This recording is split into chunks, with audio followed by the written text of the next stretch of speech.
Buenos días a todos y todas. Muchas gracias por la invitación. Mi nombre es Fernando. ¿Me puedo poner? Gracias. Fernando Reyes, director de la Reserva de Tehuacán-Cuicatlán. Vamos a platicarles el día de hoy. Pues las características que tenemos en Puebla, en el Valle de Tehuacán-Cuicatlán.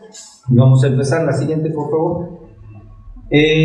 Pues el valle de Tehuacán-Cuicatlán forma parte de la provincia florística del mismo nombre y es parte de la región xerófita mexicana. Nos consideran los expertos el desierto más al sur de nuestro país. Entonces esta parte el polígono verde que engloba al polígono también verde que está adentro, es el polígono más cuadrado, digamos.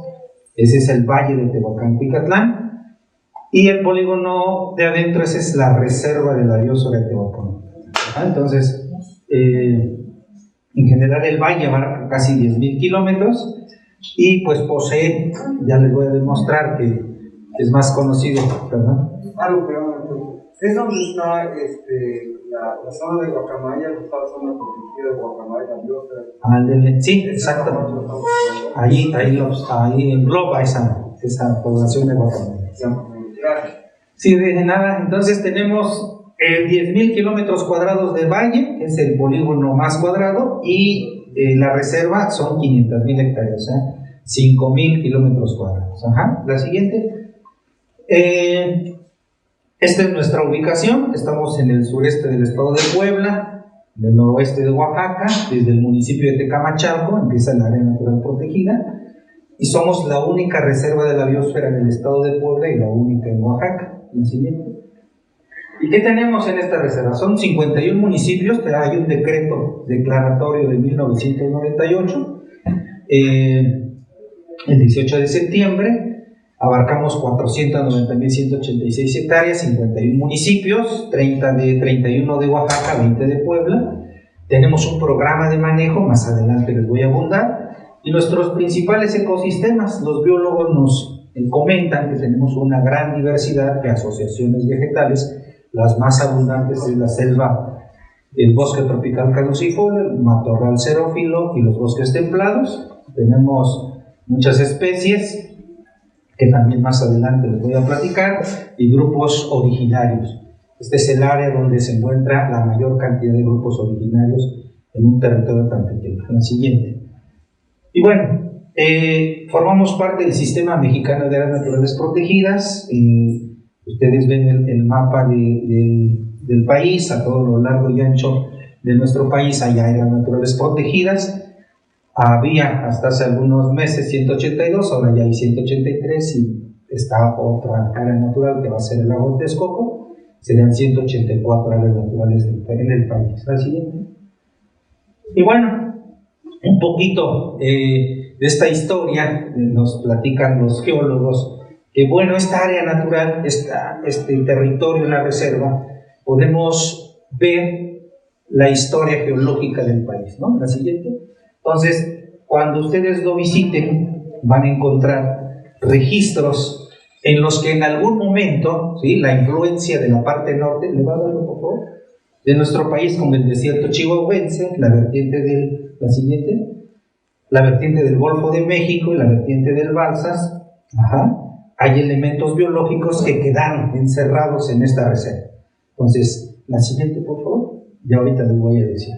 Entonces, el eje neovolcánico transversal que delimita la parte norte de nuestro país, la Sierra Madre Oriental y la Sierra Madre del Sur, ¿sí?, hacen que tengamos estos paisajes. Ese surgimiento a través de millones de años de todas estas serranías, la siguiente, hacen que tengamos estos paisajes, ¿no? O sea, muchas serranías. Entonces, decíamos el Valle de Tehuacán-Cuicatlán, donde ahora dicen los expertos, lo que menos somos es un valle, ¿no? Somos una serie de valles con serranías de diferente origen geológico.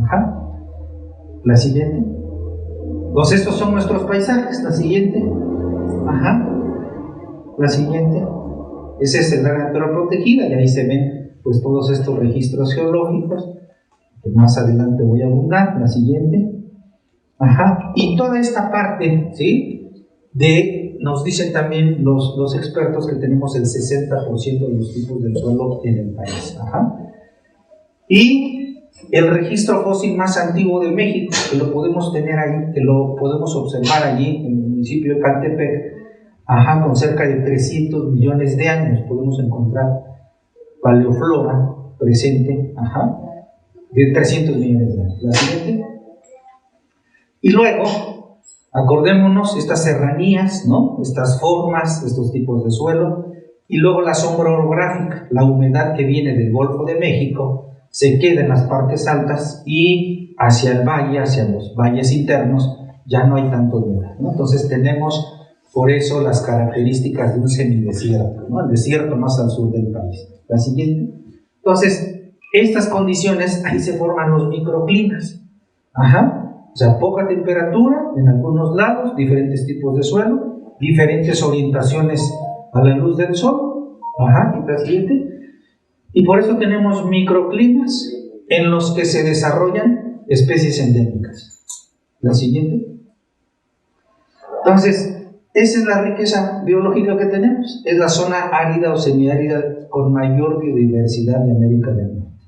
La siguiente es... alberga los bosques de cactáceas columnares únicos en el mundo. Ajá. La siguiente. Estos son los paisajes que ustedes pueden observar. La siguiente. La siguiente. Esas son poblaciones y pareciera que están cada uno en su lugar. Los expertos se admiran porque ven poblaciones de tetechos, poblaciones de cardones, poblaciones de otro tipo de cactus, como cada uno en su lugar. Y esto obedece justamente a lo que les platico, diferentes microclimas, ¿no? Diferentes suelos. La siguiente.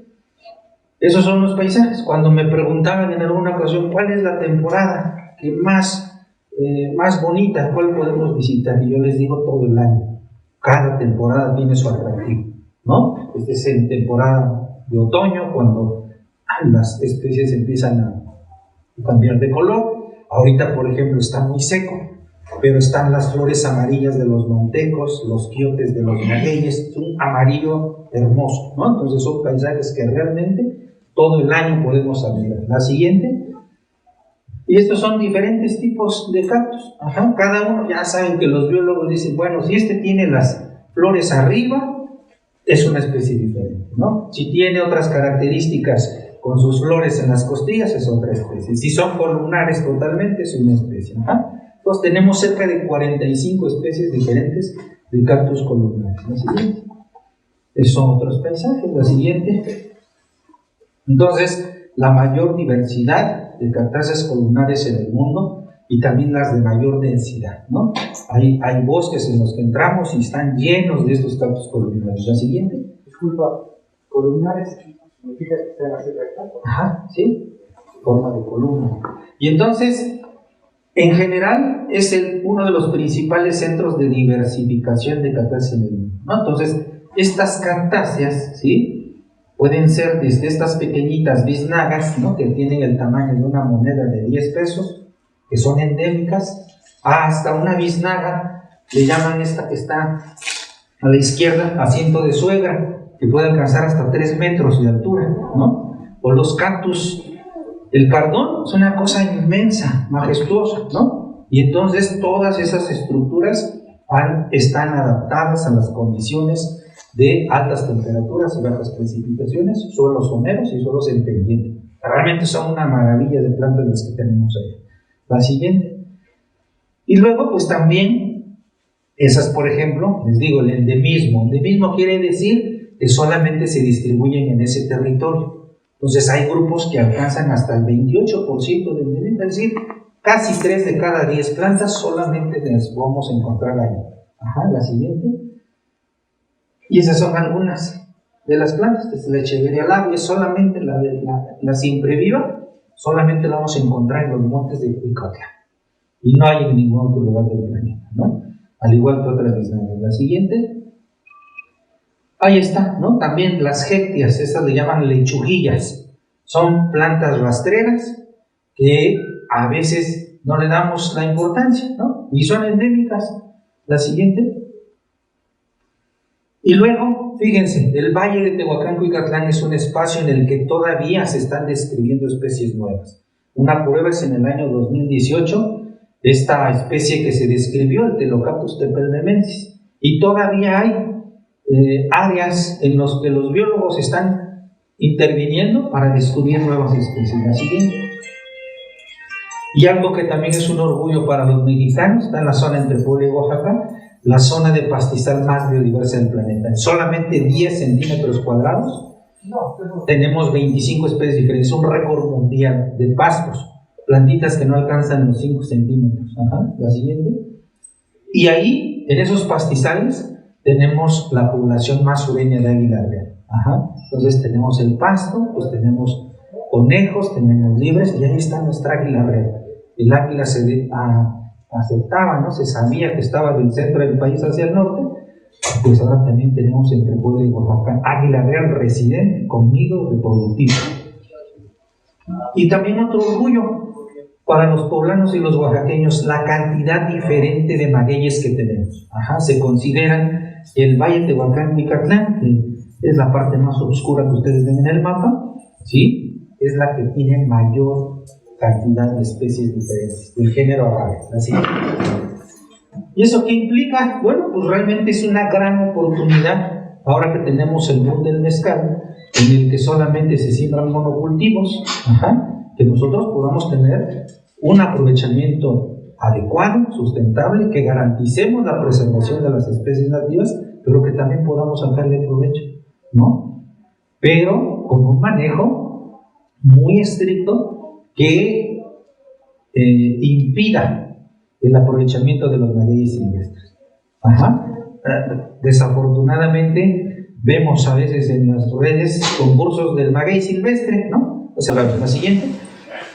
Entonces, esos son los magueyes endémicos. Tenemos magueyes que solamente se distribuyen ahí. La siguiente. Y al igual que las especies de cactáceas, también se están descubriendo nuevas. El área natural, con la presencia de murciélagos, se considera un centro de especiación. A través de mucho tiempo y con esa polinización cruzada que hacen los murciélagos, a través del tiempo se van generando especies nuevas, ¿no? Entonces, eso es lo que todavía los biólogos están descubriendo y tratando de describir las características de especies nuevas. La siguiente.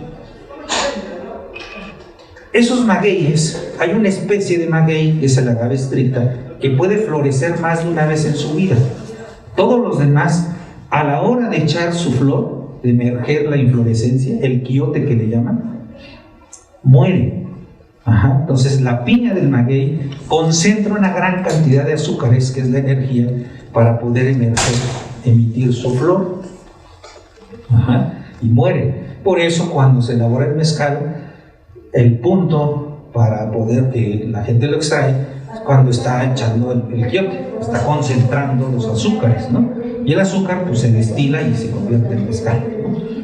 Entonces, esto es algo majestuoso y maravilloso, que debiéramos ir tendiendo a hacer una producción sustentable, que voy a platicar lo que estamos haciendo, pero la siguiente, de estas inflorescencias dependen un sinnúmero de animales, entre ellos los murciélagos. También esta reserva tiene el registro de la mayor cantidad de murciélagos en el país, con 48 especies, 3 de ellas totalmente adaptadas a poder alimentarse de los quiotes. Pues obviamente es un beneficio mutuo, ¿no? El murciélago se alimenta, tiene beneficio, pero también dispersa el polen, ¿no? Y se hace la diversidad genética, ¿no? También se beneficia a los magueyes. La siguiente. Ahí están, estas 3 especies que están adaptadas a consumir el néctar y el polen de los magueyes. La siguiente. Ahí está, ¿no? Entonces, ahora con este boom del mezcal, mientras no dejemos que los quiotes salgan, pues tampoco vamos a tener alimento de los murciélagos, ¿no? Entonces, es algo que está sucediendo cada vez por el boom del mezcal. La siguiente. Ahí está, ¿no? Cada noche, además de los quiotes, pues las flores blancas de los cactus. Ustedes han visto flores de los cactus, por ejemplo, su flor es blanca y se abren las noches. Y es ahí el alimento de todos estos murciélagos. Tenemos registrado en las inmediaciones de la reserva una cueva donde se han documentado cerca de 80,000 murciélagos que salen todas las noches a comer insectos, a dar sus servicios ambientales. La siguiente. Y bueno, cuando vamos a las comunidades, bueno, a ver quién sembró ese sotolín, quién sembró esa planta, quién sembró el asiento de suegra de 3 metros de altura, quién sembró ese cactus columnar majestuoso. Pues la vida silvestre, ¿no? O sea, hay aves, insectos, murciélagos, la siguiente, que se encarguen de todo ese trabajo de seres ecosistémicos. Ahí están, ¿no? Tenemos en la parte del medio una zorra, un mamífero, que también come flores de maguey, por ejemplo. La siguiente.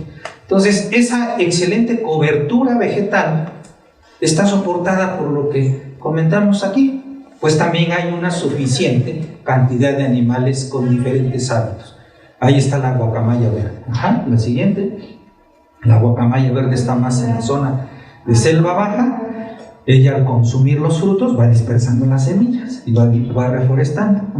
Eso es una ave maravillosa que podemos admirar su sitio de anidación cómodamente sentados y ver cómo baja, ¿no? Vuela y se mete a su nido, o al revés, cuando sale a alimentarse. La siguiente. Y también tenemos pues coyotes. La siguiente, vaya pasando. Venados. Estas fotos son del trabajo de monitoreo biológico que hacen las comunidades. La siguiente. Pumas. La siguiente. Tenemos la siguiente. Tenemos 5 de los 6 felinos, las liebres del águila real. La siguiente. Tenemos 5 de los 6 felinos en México. Seguramente tenemos también ocelote, tenemos jaguar, que es la foto que está aquí. Tenemos puma, tenemos lince, tenemos tigrillo, tenemos jaguarón. Nos hace falta tener la certeza que hay ocelote, pero seguramente también tenemos ocelote. Y tendríamos los 6 felinos en México, ¿no? Además, ya les digo, pues del águila real, estas son fotos, una foto maravillosa la que está en medio. Al fondo se pueden ver los pastizales. En nuestro ojo común pudiéramos decir, ahí está pelón, ahí no hay nada. Claro que hay algo, y ahí están los pastizales que se adaptaron a esos terrenos durante miles de años y que ahora son el soporte para el alimento del águila real. Entonces, y a veces decimos, no hay nada, está pelón y hay que poner pinos, y estamos haciendo una cosa que no debemos, ¿no? Y ahí está, miren, ese también hay el puma con su cría, ¿no? Entonces, tenemos buena cobertura vegetal que soportan a los herbívoros, y entonces también tenemos carnívoros, ¿no? Entonces, hay un equilibrio ecológico todavía considerable. La siguiente, y además de los murciélagos. Entonces, tenemos cerca de 600 especies diferentes de fauna. La siguiente. Somos considerados un corredor ecológico de la Sierra Madre Oriental con el corredor mesoamericano. La siguiente. Y pues obviamente toda esta diversidad pues no es ajena, no está separada, no es un aparador. De ese funcionamiento, de esa existencia, pues las poblaciones humanas obtenemos agua, obtenemos suelo, obtenemos alimentos. La siguiente. Entonces esos son los servicios ecosistémicos. Y ahí están, es una imagen de las actividades de nuestras poblaciones, la palma, el suelo para el chile huacle en Cuicatlán. Se produce un chile endémico de la región, que es con el que se usa, es la base del mole negro de Oaxaca, ¿no? La siguiente. Ahí está. Bueno, entonces priorizamos que esta diversidad soporta nuestra sociedad y a su vez la sociedad soporta la economía, ¿no? La siguiente. Pero, ¿desde cuándo vivimos ahí en la reserva? Desde hace 14,000 años. Hay un estudio reciente que documenta registros, vestigios desde hace 35,000 años. Entonces eso está cambiando como toda esta teoría que teníamos del origen del humano en el continente, pero pues aceptamos que desde hace 14,000 años hay registros. Hay una cueva donde están las manitas que dicen los expertos son las primeras manifestaciones de los humanos. La siguiente. Hay arqueología, y el valle de Tehuacán, Cuicatlán, se considera también el centro donde se iniciaron procesos de domesticación de el maíz, el aguacate, del frijol, del amaranto, de la calabaza, Ajá, la siguiente, del Chile. La siguiente. Y fíjense, este dato importantísimo. Ahí estamos señalados con número 7. En el mundo hay 8 sitios, según un autor, que le dieron al mundo, a la humanidad, especies domesticadas. Pues somos uno de esos 8 sitios, que le dio al mundo estas plantas que les acabamos de describir. ¿Y cuál es la importancia? Que tenemos en el medio silvestre los parientes, ¿sí?, de estas plantas ahora domesticadas. La siguiente. Y además, entonces, ojo, tenemos procesos de domesticación de especies que actualmente todavía consumimos. Pero aparte de esa domesticación de las plantas, ustedes, antes de que empezaran con la agricultura, ¿a qué se dedicaba la gente? ¿Cómo se abastecía de sus necesidades? ¿Cómo creen? Eran nómadas, andaban de un lugar para otro buscando ¿qué? Recolectando. ¿Qué más? Cazando y pescando. ¿No? Tenemos unos ríos suficientes, ¿no? Entonces, los antiguos pobladores cazaban, pescaban y recolectaban. Y ya les decía, ¿por qué se volvieron? Eso es sumamente importantísimo para el valle, porque es un hito en la humanidad. ¿Cómo pasas de nómada, ¿sí?, a ser sedentario? ¿Y cómo creen que pasaron? ¿Cómo dijeron? Pues ya, en vez de andar para arriba y para abajo, mejor me quedo aquí. Pero antes, porque había los suficientes elementos, ¿no?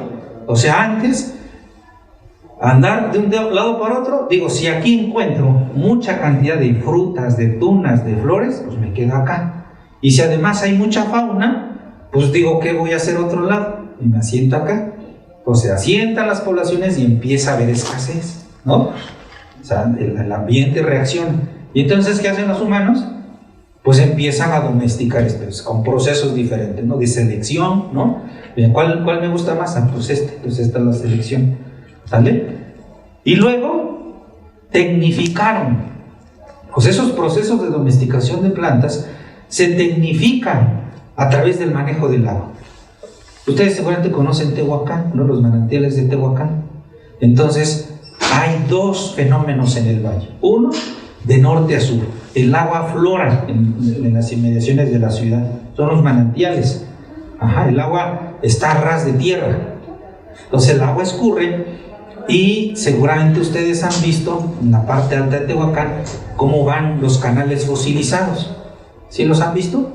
Ahorita se los voy a enseñar, ¿no? Son los tecuates. Pero va el agua de norte a sur. Pero esto es de sur a norte. Y ahí no hay agua superficial. Ahí tenían que retener el agua. Entonces viene la Sierra Negra, están los cerros, escurre el agua, y ¿cómo se les ocurrió en la parte de atrás, de la izquierda, 400 metros de muro, construir hace 3000 años,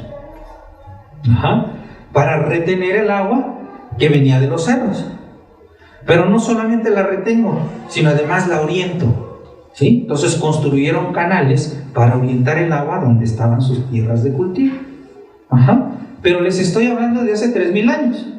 Entonces se considera la estructura hidroagrícola más grande de Mesoamérica. Este sistema hidroagrícola del Purrón, que todavía podemos admirar, ese muro todavía lo podemos admirar tal cual, en la comunidad de San José Tilapa. La siguiente. Entonces, ahí están, 24 metros de altura, 106 de fondo y 400 metros de ancho. Esa es la construcción, ¿sí?, para retener y manejar las aguas broncas, para tecnificar la agricultura. La siguiente. Entonces, y todo el sistema hidroagrícola que les comento, la siguiente, del Valle de Tehuacán. Ahí está una imagen del pozo. Tenemos el pozo más antiguo del país ahí en la reserva, casi 8000 años, un pozo de agua para extraer. Los canales, esos son los tecuates. Ahora se ven en la ciudad, pues ya está todo urbanizado y lleva el tecuate. Y ese tecuate, ese muro, fue formado por los carbonatos del agua. O sea, el agua escurría, ¿no? Y a través del tiempo se fueron formando los carbonatos. Sí saben que el agua de Tehuacán es muy característica pues le dicen sal mineral, ¿no? Pues ahí están los minerales fosilizados. Y los de norte a sur llevaban el agua y lo orientaban y se fueron formando esos canales, tecuate, serpiente de piedra. La siguiente.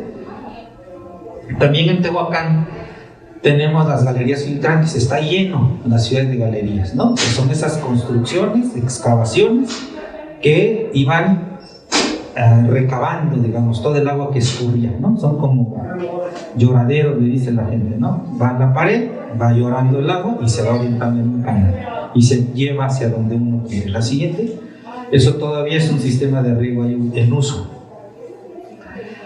Y además, la sal y la cerámica. En la zona existen las salinas en Zapotitlán, en el municipio de Zapotitlán, que fue la moneda de cambio, ¿no? Los antiguos pobladores producían sal que negociaban con el centro del país. Y luego la cerámica, la siguiente. Entonces, la sal, que todavía es una actividad, ¿sí? Que tiene 1800 años de hacerse y todavía es se llama el pueblo Zapotitlán Salinas. Todavía se produce sal, todavía está la gente ahí produciendo. Y tenemos, la siguiente, todavía también alfareros de barro bruñido. Eso todavía también se existe. Estas dos prácticas se consideran innovadoras que permitieron la consolidación de la cultura mesoamericana. Pues la sal y el barro. Usaban utensilios de barro para transportar, para almacenar. La siguiente. Y entonces, actualmente, estos 8 grupos originarios, tenemos 8 grupos originarios todavía hablantes, que todavía hacemos uso de las frutas, ¿sí? La siguiente, del barro, ¿sí? Todavía cultivamos calabaza, maíces nativos. La siguiente. Y estos dos elementos, ¿sí? Forman parte de nuestro patrimonio biocultural, además de la diversidad biológica que les comento. La siguiente. Y es un ejemplo de esta relación, ¿no? Que siempre ha habido desde hace 14.000 años entre el entorno natural y las poblaciones humanas. Y son los criterios del valor universal excepcional, por lo que UNESCO declaró al Valle de Tehuacán-Cuicatlán, hábitat originario de Mesoamérica, como un bien mixto del patrimonio mundial. Solamente hay 2 sitios en el México, Calakmul en Campeche y Tehuacán-Cuicatlán entre Puebla y Oaxaca, que tenemos este nombramiento, un bien mixto de patrimonio mundial, ¿no? Es decir, un valor universal que es importante para las presentes y las futuras generaciones y trasciende fronteras. La siguiente. Y bueno, esta es parte de las imágenes del expediente que se integró. La siguiente. Es un polígono, perdón, la anterior, perdón. El polígono en rojo, ese es el polígono patrimonio, y el polígono verde es el área de la reserva de la biosfera. La siguiente. Y bueno, ¿cómo conservamos? A través de un instrumento. No es lo que diga algún funcionario, no es lo que diga el director, es lo que dice todo un proceso participativo a través de un programa de manejo. La siguiente. Y este programa de manejo nos permite elaborar instrumentos en los que las poblaciones humanas, actualmente tenemos casi 40.000 personas viviendo adentro de la reserva. Entonces, ¿cómo armonizamos estas actividades humanas, estas necesidades antrópicas con la conservación de la naturaleza? Y es algo que les traje el día de hoy, entre muchas otras actividades, pero les vamos a hablar de los sitios turísticos, ¿no? Es decir, cómo las poblaciones se organizan, se capacitan. La siguiente. Y tenemos una estrategia, tenemos programas de uso público. Algo que también difundimos mucho es que la reserva no es un parque ecoturístico, ¿sí? O sea, es un área de conservación en los que la visitación es una actividad de conservación y productiva. Entonces, si no hay bodas, no hay así como bailes, ¿no? O sea, no hay conciertos, ¿no? Es un tema en los que tratamos que la gente conozca, admire, valore y nos ayude a conservar, ¿no? Entonces, hay 8 sitios. La siguiente. Ahí están, a todo lo largo y ancho de la reserva. Y algo que estamos promoviendo, pensando, es un circuito patrimonio mundial. Es decir, esto que les he platicado y es lo que soporta el expediente, el nombramiento, la gente lo pueda conocer y pueda llevarse esa experiencia de haber conocido el valor universal excepcional. La siguiente. Entonces es así como ustedes pueden viajar y visitar estos centros. La siguiente. Tenemos 11 centros de visitación, les voy a mencionar algunos. Por ejemplo, saliendo de Tehuacán a Zapotitlán pueden empezar con conocer las salinas. Le llamamos ahí una cultura viva, porque la gente que está trabajando ahí son esos herederos de esa experiencia de cómo producir la sal. Y que pueden ustedes ir y ver a la gente en esos parajes que son hermosos, impresionantes y de mucho trabajo físico, de trabajar a las horas de sol, porque el sol es el que hace la evaporación del agua. Entonces pueden ustedes conocer esos vestigios desde hace 1800 años, cómo se producía la sal y cómo ahorita la gente está produciendo. Y van a escuchar una explicación del método, del proceso. Tarda la gente un mes para poder producir la sal. No es una mina en la que solamente se rebana el cerro, no. Es un proceso de mucho trabajo. La siguiente. Entonces ustedes pueden empezar en ese recorrido, conocer las salineras, hablar con los salineros, escucharlos, conocer su experiencia, probar la sal. Y ya si quieren, pues una michelada con su salecita también, ¿no? Pero bueno, la siguiente. Luego podemos ir al Jardín Botánico Elia Bravo Joris, ¿sí? Está a 10 minutitos en Zapotitlán, Salinas. En este Jardín Botánico pueden admirar las poblaciones de cactáceas columnares. Ahí está la placa Patrimonio Mundial y un guía puede llevarlos por los senderos y explicarles los usos de esas plantas, ¿sí? Las adaptaciones que tienen. Pueden ser encuentros, ahí sí hay construcciones adaptadas para hacer capacitaciones, ¿no? Tenemos 12 cabañas, por ejemplo, en donde pueden quedarse cerca de 30 personas. La siguiente. O zonas de campamento, y ahí pueden conocer el Sotolín. Hay miradores, hay senderos, hay un centro de capacitación, próximamente hay un vivero, un herbario, y ese sitio fue galardonado con el Premio Nacional por la Conservación de la Naturaleza. La siguiente. Después pueden irse a, esta es otra imagen del jardín, que son las cabañas allá abajo. También ha sido foro de diversos documentales, de diversas películas. La siguiente. Y después pueden irse a San Juan Raya, esta localidad también rural donde están los fósiles marinos de 100 millones de años. Hay un puente colgante, y hay una vegetación. Ahí está el asiento de sombra de 3 metros de altura, y también hay bosques de cactáceas. Esta es la biznaga. La siguiente. Y son atendidos por los comuneros, por los hijos de comuneros, por jóvenes que se han capacitado y les explican todas estas características biológicas, sociales, geológicas que tiene la región, y hasta huellas de dinosaurio pueden admirar. La siguiente.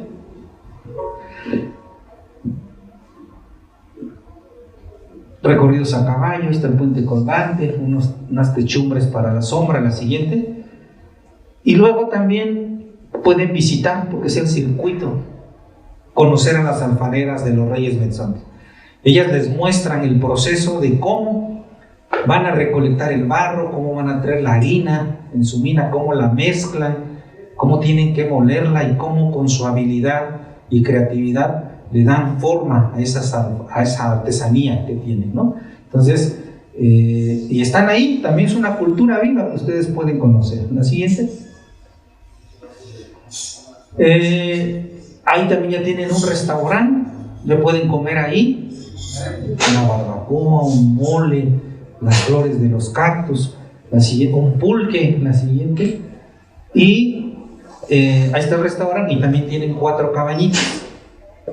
Pueden también ahí pasarse su luna de miel muy cómodos, sin nadie que los moleste. Un espacio a solamente 16 kilómetros de la carretera federal de Tehuacán a Guajuapan. La siguiente. Pero todo es un circuito. Y luego pueden también visitar el bosque de sotolines, estas plantas milenarias, muy longevas, que hay todo un bosque, está lleno el sendero. Ustedes pueden ir recorriendo y sienten la energía, ¿no?, positiva de todas estas plantas, y está muy cerquita. Todo eso es un circuito. La siguiente. Esos son los bosques de sotolines. Pueden abrazar ahí el sotolín que más les guste. La siguiente. Y también hay fósiles. En esta zona también hay fósiles marinos, que son los arrecifes. ¿Cómo se llama? A ver si fue corales. Ajá. La siguiente, pues. Después tenemos que regresar a Tehuacán, y de Tehuacán hacia Coscatlán está San José Tilapa. Ahí es donde pueden admirar todavía la cueva del maíz, donde se registró en 1960 cerca de 25,000 muestras que nos hablan de esta domesticación de especies. Y además, pues la gran presa del Turrón, el sistema hidráulico. Son paisajes realmente impresionantes que ustedes van a quedar admirados de ver las primeras tierras cultivadas en Mesoamérica. Ajá, y eso está ahí. Solamente 40, 50 minutos de la ciudad de Tehuacán hacia San José Tilapa. La siguiente. Y eso es lo que está, ese es el sendero que va a la cueva del maíz. Ajá. Ahí es donde se encontraron estos vestigios. La siguiente. Esas son vistas de las primeras tierras cultivadas de Mesoamérica, ¿no? La siguiente. Son las presas. Y ahorita pues están todavía, ¿no?, con estos procesos de adaptación, pero ya están abiertos los sitios, ya se puede recibir al turista, ajá, y en el medio de todo esto pueden comprar. Lo que estamos trabajando con el tema del maguey para reducir la presión al maguey silvestre es sembrar. Nuestra posición es: ¿quieres cosechar? ¿Quieres producir mezcal? Siembra, ¿sí? No tienes que acabarte el maguey silvestre. Entonces ya se están haciendo y se está por comprar ya, adquiriendo los productos que las comunidades elaboran, jarabes para la tos, son expectorantes del pichomel, pomadas, ¿sí?, o el pulque, y próximamente estarán haciendo fibras ya de plantaciones establecidas. Ajá. Entonces pueden comprar esos productos, artesanías de palma, artesanías de barro, la sal. Ajá, es lo que pueden encontrar ahí en esos espacios. Comida, donde pues también les van a ofrecer, por ejemplo, aguas frescas o helados de los frutos de las cactáceas que tenemos ahí en el valle. La siguiente. Y bueno, esa es esta información que les comparto. También les traigo un video, si gustan hacer alguna pregunta o como ustedes decidan al final quizá de la presentación. O antes y después vemos el video. ¿Qué les parece? Okay. ¿Vemos el video? Sí.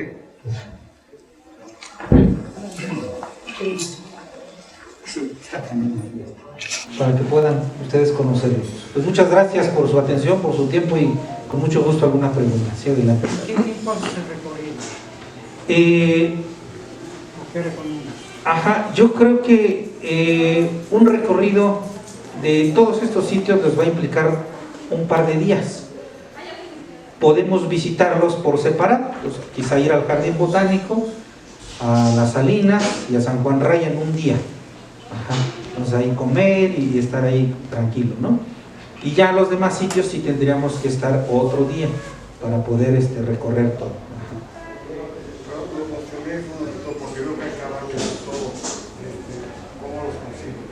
Sí, yo con gusto me comparten algún correo y yo les envío el directorio de esos sitios. Sí. Como Anaís, por ejemplo, pudiera ser un canal, ¿no? ¿Cómo ven? ¿Alguna otra pregunta? Sí. Bueno, me presento para que sepas que soy antropóloga y arqueóloga y estoy haciendo mi doctorado sobre las implicaciones del turismo y el ecoturismo. Eso me interesó mucho, es muy interesante la manera en que se ha estudiado.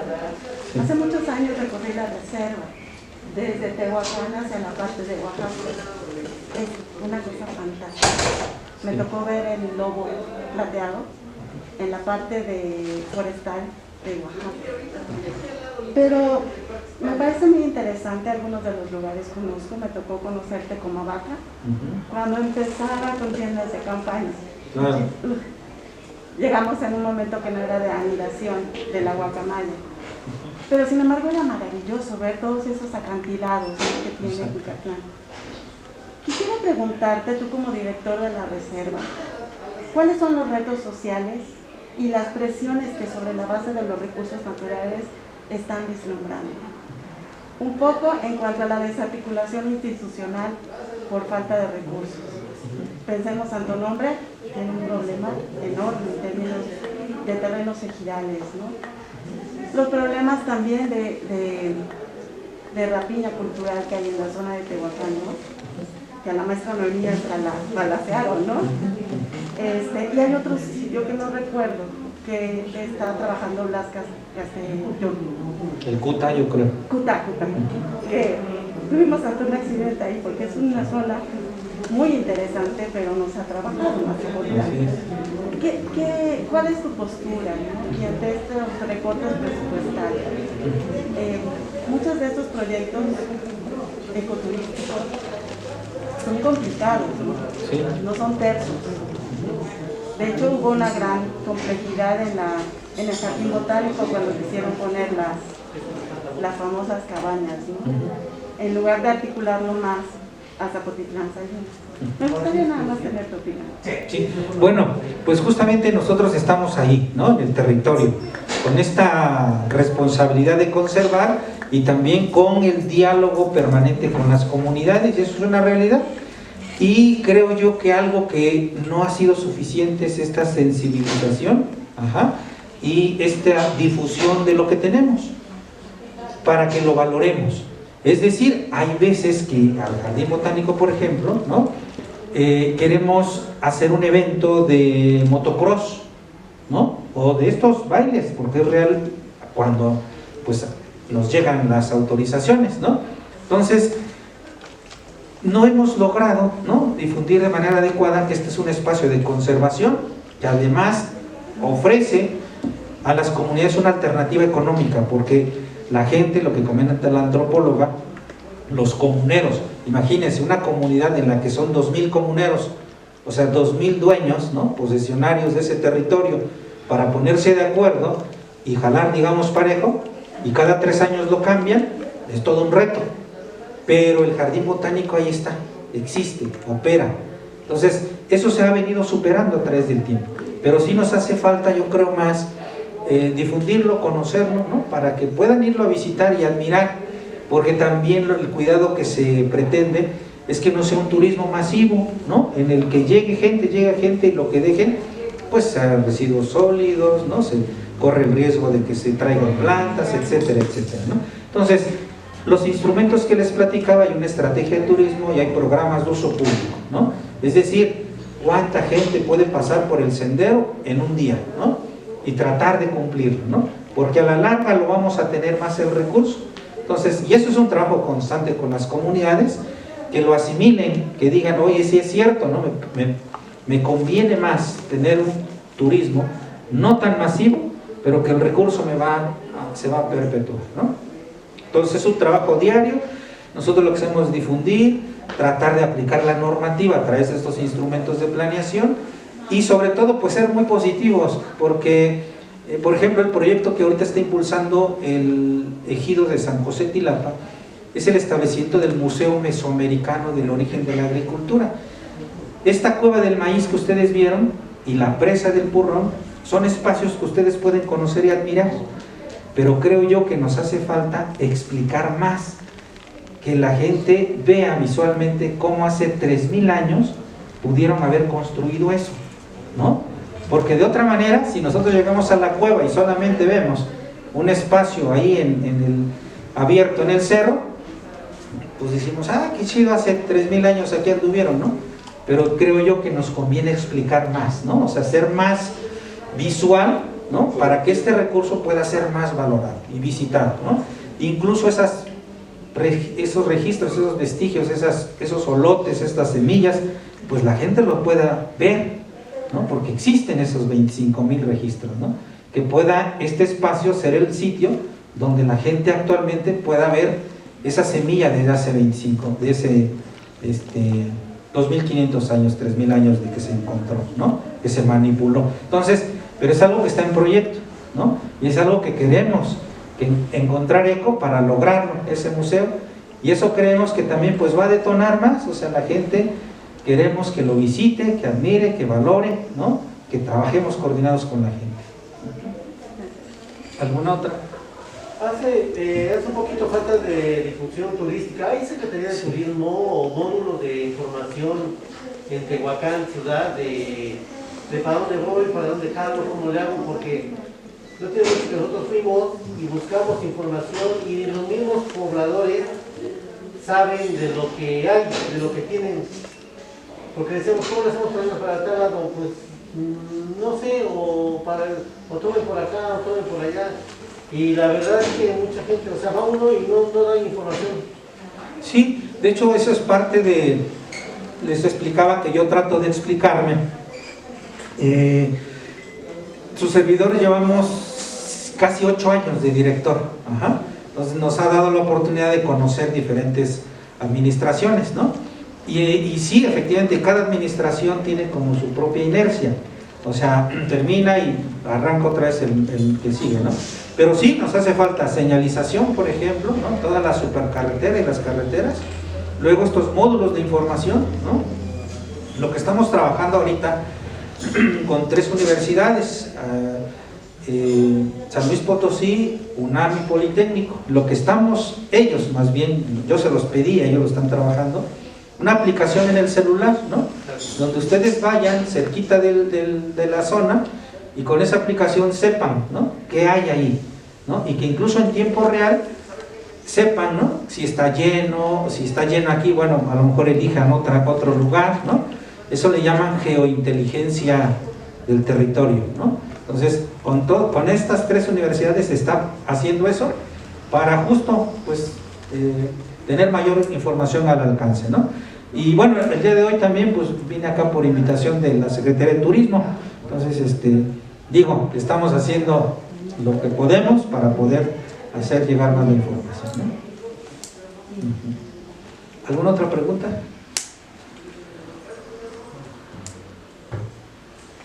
¿No? Bueno, pues muchas gracias y nos organizamos con Anaís para ir a conocer el Valle de Tehuacán, ¿verdad? Gracias.